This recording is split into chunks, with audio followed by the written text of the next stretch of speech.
1927, the height of the radio craze.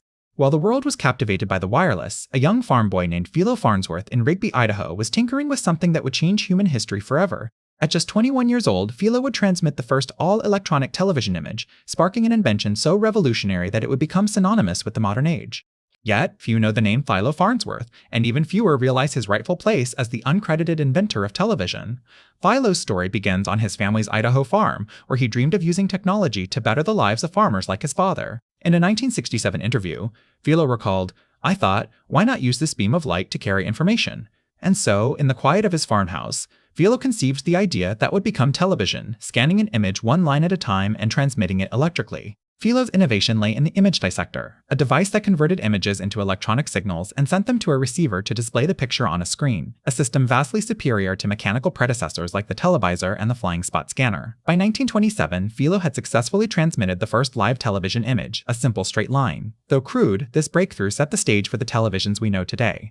But as Philo raced to secure patents for his invention, powerful adversaries plotted against him. Chief among them was RCA, led by the infamous David Sarnoff, the man who would become known as the General of Broadcasting. In a calculated move, RCA bought up rival patents and suppressed competing technologies to dominate the emerging television industry. Philo's patent battle with RCA lasted over a decade, culminating in a 1935 court decision that recognized Philo as the inventor of television. However, by then, RCA had already established itself as an industry titan, and Philo's contributions were all but forgotten.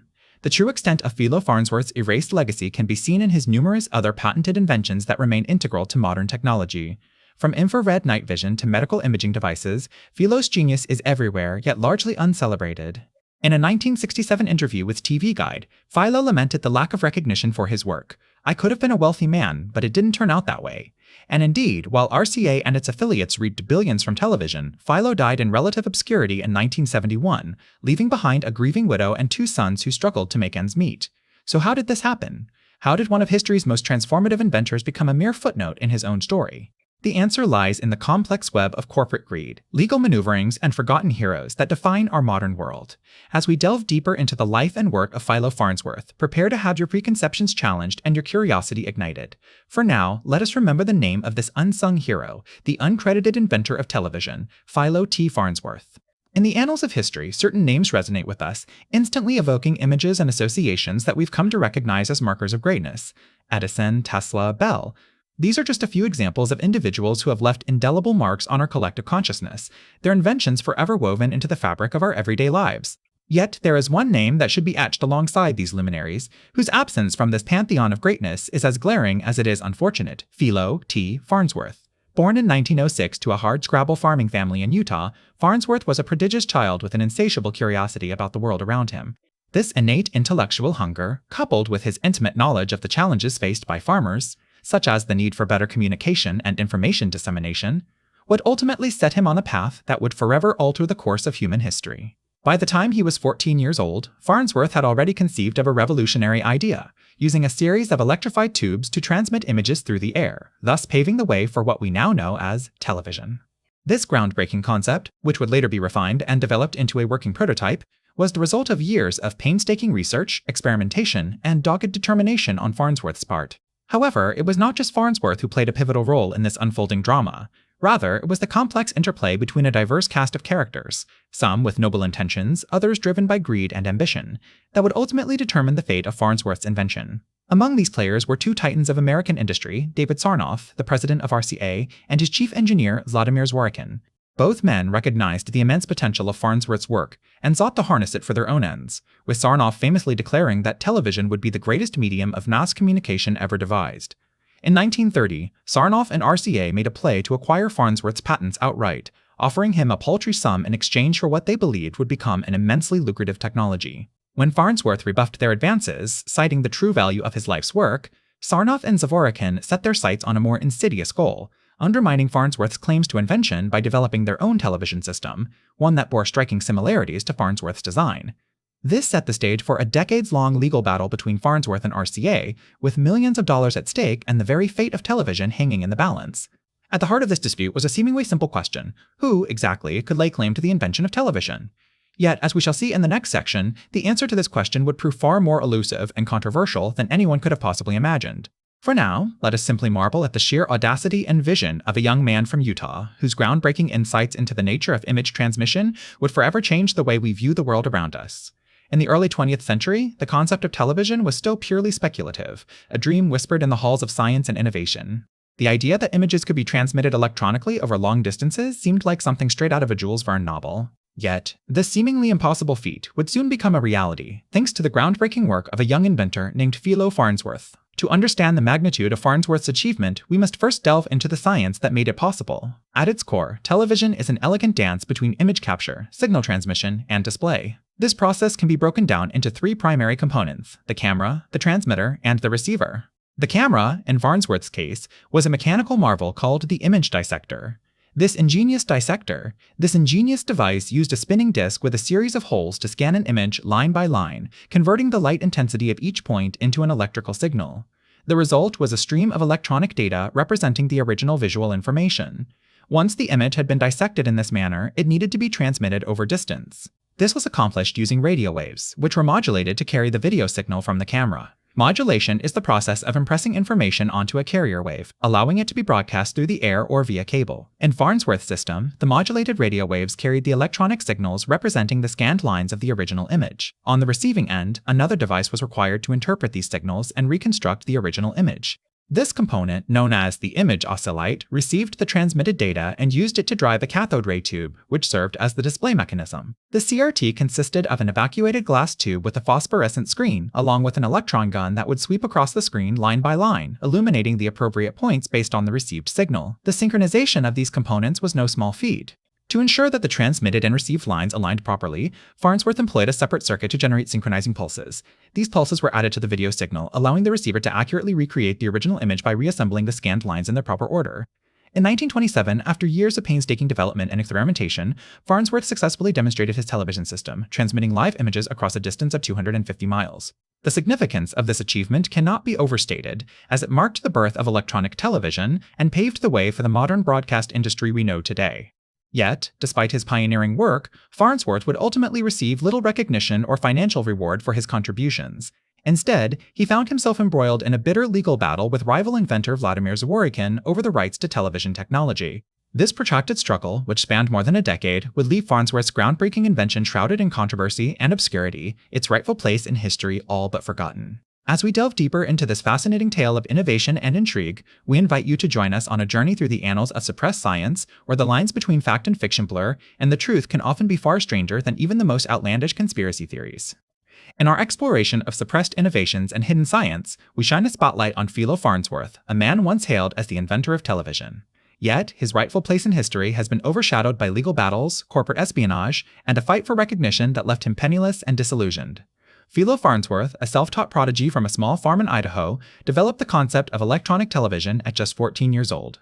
By 1927, he had successfully transmitted the first live television image, a simple straight line. RCA, led by the ambitious David Sarnoff, quickly recognized the potential of Farnsworth's invention and began negotiations to acquire his patents. However, unbeknownst to Farnsworth, RCA was also secretly developing its own television technology through Vladimir Zworykin, a Russian scientist in their employ. In a calculated move, Sarnoff invited Farnsworth to demonstrate his invention at the 1930 Democratic National Convention, only to reject his patents and claim that Zworykin had already invented a similar system. What followed were years of contentious legal battles between Farnsworth and RCA. In one notable courtroom victory in 1935, Judge Giles Rich sided with Farnsworth, stating, "Mr. Farnsworth, you succeeded in doing what Mr. Farnsworth, Zworykin, failed to do."